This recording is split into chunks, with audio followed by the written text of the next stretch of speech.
এই সূরা তেলাওয়াত যারা করবে তাদের অনেক ফাজিলাত। এক নাম্বার ফাজিলাত হচ্ছে এই সূরাটা মানিআতুন মিন আযাবিল কবর। এই সূরা যারা তেলাওয়াত করবে তাদের কবরের আযাব হবে না। কবরে যাওয়া লাগবে কি লাগবে না? যাওয়া লাগবে না। কার কার হাত তোলেন? একজনও নাই। সবাই কবরে যাবেন। একদিন মাটির ভেতরে হবে ঘরে মন আমার, কেন বান্ধ দালান ঘর? প্রাণ পাখি উড়ে যাবে পিঞ্জর ছেড়ে,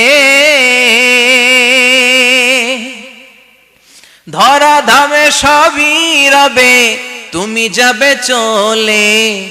বন্ধু বান্ধব যত মাতা পিতা দ্বারা সুত সবই হবে তোমার পরে মন আমার, কেন বান্ধ দালান ঘর?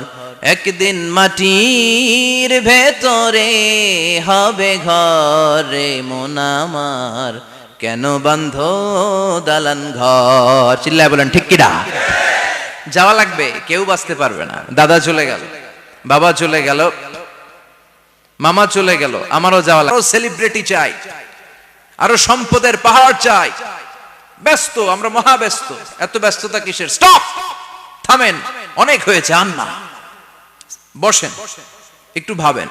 দাদা চলে গেল, বাবা চলে গেল, মামা চলে গেল, আমাকেও চলে যেতে হবে। মাঝে মাঝে কবরস্থানে যাবেন, যে একটু দেখবেন এই কবরস্থানে শিশুরা শুয়ে আছে, কিশোররা শুয়ে আছে, আপনার মতো তাগড়া যুবকরা শুয়ে আছে, ওদেরও রক্ত গরম ছিল আপনার মতো। আজ ওরা নাই, সব শেষ। আপনাকেও যেতে হবে। এই কবরে আমাদেরকে যেতে হবেই। কবরের প্রশ্নের উত্তর দিতে হবে। চিল্লায় বলেন ঠিক কিনা? কবরে প্রথম প্রশ্ন করা হবে, মার রব্বুক, তোমার রবের নাম কি? আমাদের রব কে?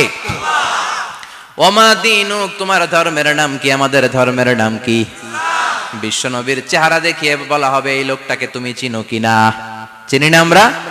চাঁদের চেয়ে সুন্দর তুমি, নবী আমার কমলিহি ওয়ালা, দু জাহানের বাদশাহ তুমি, প্যারা নবী সাল্লাল্লাহু আলা, দু জাহানের বাদশাহ তুমি, প্যারা নবী সাল্লাল্লাহু আলা, চাঁদের চেয়ে সুন্দর তুমি, নবী আমার কমলিহি ওয়ালা।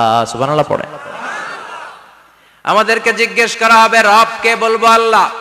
ধর্ম কি? বলবো ইসলাম। এই লোকটারে চিনো নাকি? আমরা বলবো চিনি, আমাদের প্রাণের নবী মুহাম্মদ সাল্লাল্লাহু। তিনটা প্রশ্নের উত্তর করতে পারলে এডিশনাল আর একটা প্রশ্ন, ওমা ইলমুক।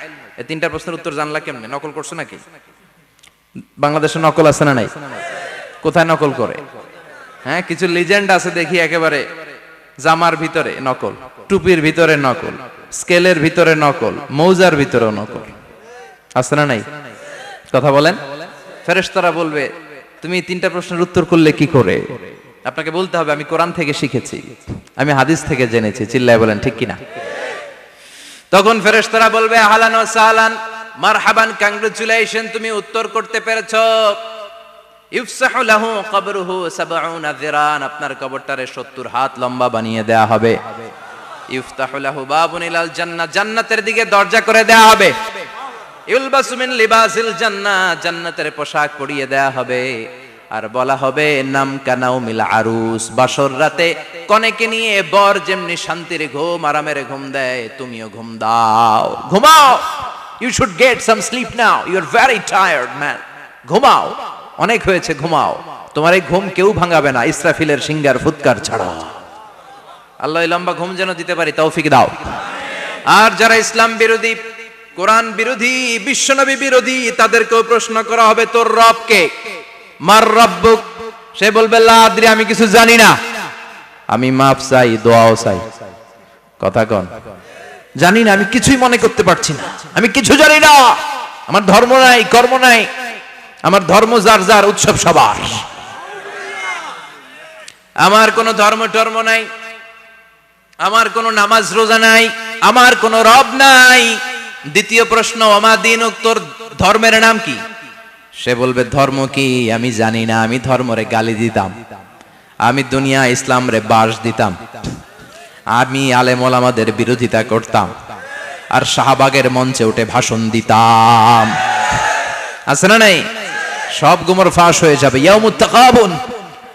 এরপর বিশ্বনবীর চেহারা দেখিয়ে বলা হবে এই লোকটারা চিনো নাকি? সে বলবে চিনি না, তবে আমার বন্ধুরা তার বিরুদ্ধে ব্লগে লিখতো, আমিও ব্যাড ব্যাড কমেন্টস করে দিতাম, এই লোকটার বিরুদ্ধে আমি কার্টুন বানাতাম, এই বিশ্বনবীর বিরুদ্ধে আমি কথা বলতাম। চিল্লায় বলেন ঠিক কি না? ফেরেশতারা বলবে লা দারাইতা ওয়ালা তালাইতা, তুই তো কিছুই পারলি না, তুই তো কপাল পোড়া। ফায়ুতরাকু বিমাতারিকা মিন হাদিদ, লোহার হাতুড়ি দিয়ে পিটিয়ে ওর মাসেলগুলো থেতলে ফেলা হবে।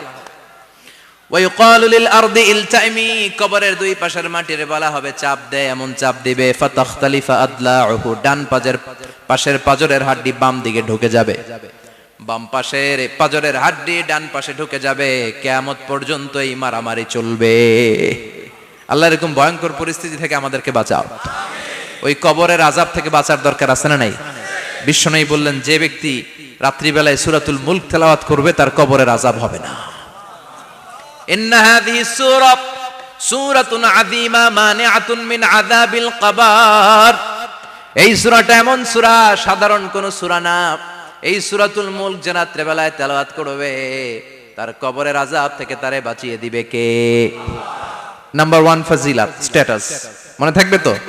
2 নাম্বার স্ট্যাটাস শাফাআত লি সাহিবিহা, এই সূরাটা এই সূরার তেলাওয়াতকারীর জন্য কিয়ামতের দিন সুপারিশ করবে। কোরআন সুপারিশ করবে, চারটেখানি কথা না। কোরআন যদি আপনার বিরুদ্ধে দাঁড়ায় আপনার জান্নাত ক্যান্সেল, আর কোরআন যদি আপনার ব্যাপারে আল্লাহর কাছে রেকমেন্ডেশন করে জান্নাত আপনার জন্য ওয়াজিব করে দিবে কে? এজন্য বিশ্বনবী বললেন শাফাআত লি সাহিবিহা, কিয়ামতের দিন তেলাওয়াতকারীর জন্য আল্লাহর কাছে সুপারিশ করবে। 2টা গেল।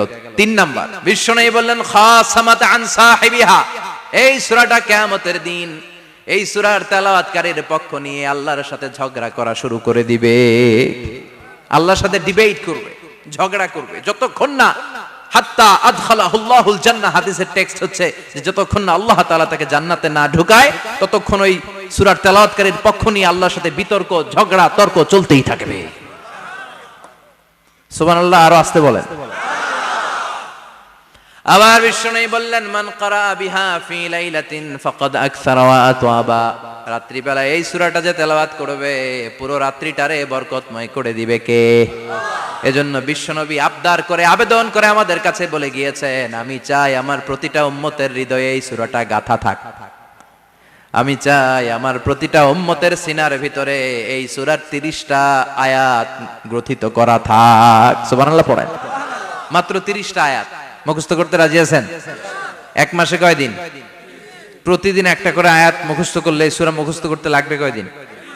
হ্যাঁ, হোমওয়ার্ক, এটা আপনাদের বাড়ির কাজ।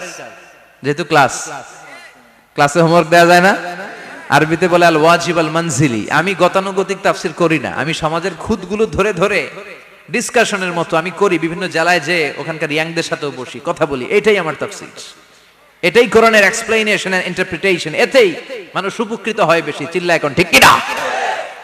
তো এটা আপনাদের বাড়ির কাজ, মাইথার দিয়া বাসীদের বাড়ির কাজ। হায়াতে আল্লাহ বাঁচায় রাখলে আবার কখনো দেখা হলে জিজ্ঞেস করবো যে মুলক মুখস্থ হয়েছে কিনা। কে কে মুখস্থ করবেন না হাত তোলেন। সবাই করবেন? এবার কে কে মুখস্থ করবেন হাত তুলে আমার না আল্লাহর দেখান। আল্লাহ তুমি কবুল করো। আরো জোরে পড়েন আমিন। হাত নামান। এই সূরাটা it's an eye opener for you, এটা আপনার চোখ খুলে দিবে। এই সূরাটা আপনার চোখকে খুলে দিবে, আপনার ঘুমন্ত বিবেককে জাগিয়ে তুলবে। স্রষ্টার ব্যাপারে আপনার যদি কোনো সাসপিশন থাকে, সন্দেহ থাকে, এই সন্দেহের পাহাড়কে ভেঙে এই সূরা চুরমার করে দিবে। চিল্লায় বলেন সুবহানাল্লাহ। আল্লাহ ডেকে বলে গোলাম, কিছু কিছু নাস্তিক আছে আমারে খুঁজে পায় না, এরকম কপাল পোড়া নাদান নাস্তিক বাংলার জমিনেও আছে না নেই? এরা বলে আনসিন ইজ নাথিং, যেটা দেখা যায় না ওটা মানি না, বলে না? Do you see the air in the atmosphere? বাতাসে, বায়ুমণ্ডলে যে বাতাস ঘুরে বেড়ায় এটা কি তুমি দেখো? তো মানো কেন? Why do you believe on that? Why do you believe on air? বাতাস বিশ্বাস করস কেন? কপাল পোড়া নাস্তিকরা বাতাস মানে না, কথা কোন? Do you see the bad headache someone feel in his head and he's shouting? মাথার ব্যথায়, মাইগ্রেনের পেইনে যখন কেউ চিৎকার করে তার মাথার ব্যথা দেখা যায়? আমার এখন প্রচন্ড মাথা ব্যথা যদি হয়, আপনারা দেখতে পাচ্ছেন তো, নাস্তিকরা কি মাইগ্রেনের পেইন বিশ্বাস করে না? মাথা ব্যথা বিশ্বাস করে কি করে না? বাতাস বিশ্বাস করে কি করে না? কয় আনসিন ইজ নাথিং, যেটা দেখি না ওটা বিশ্বাস করি না, কপাল পোড়া। আল্লাহ ডেকে বলে, গোলাম আমার সৃষ্টির দিকে তাকা, আকাশের দিকে তাকা, বাতাসের দিকে তাকা, সাগরের দিকে তাকা। সাগরের মধ্যে আমি আল্লাহ আছি না নাই? বিশাল বড় বড় পাহাড়ের দিকে তাকা, ঝর্ণার দিকে তাকা, ঝর্ণার মধ্যে আমি আছি না নাই? ঝর্ণা ঝর্ণা ঝর্ণা রে, বলনা বলনা বলনা রে, কার বিরহে পাগল পাড়া তুই, কার মিলনে ফুল ফসলে ভরা রে তোর দুকুল বই, কার মিলনে ফুল ফসলে ভরা রে তোর দুকুল ভই। ঝর্ণা ঝর্ণা ঝর্ণা রে, বলনা বলনা বলনা রে, কার বিরহে পাগল পাড়া তুই। সুবহানাল্লাহ পড়েন। ঝর্ণার দিকে তাকাও, সাগরের দিকে নজর করে দেখো, বিশাল পাহাড়ের দিকে নজর করে তাকাও, ওই পাহাড়ের মধ্যে আল্লাহরে খুঁজে পাবা। চিল্লায় বলেন ঠিক কিনা? ইমাম আবু হানিফার হাতে হাত রেখে শাহাদা বাক্য পাঠ করেছে। সুবহানাল্লাহ পড়েন। ঝিনুকের ভেতর লুকিয়ে থাকে যেমন মতি, ঝিনুকের ভেতর লুকিয়ে থাকে যেমন মতি, কালমা শাহাদাতে আছে আল্লাহর জ্যোতি, কালমা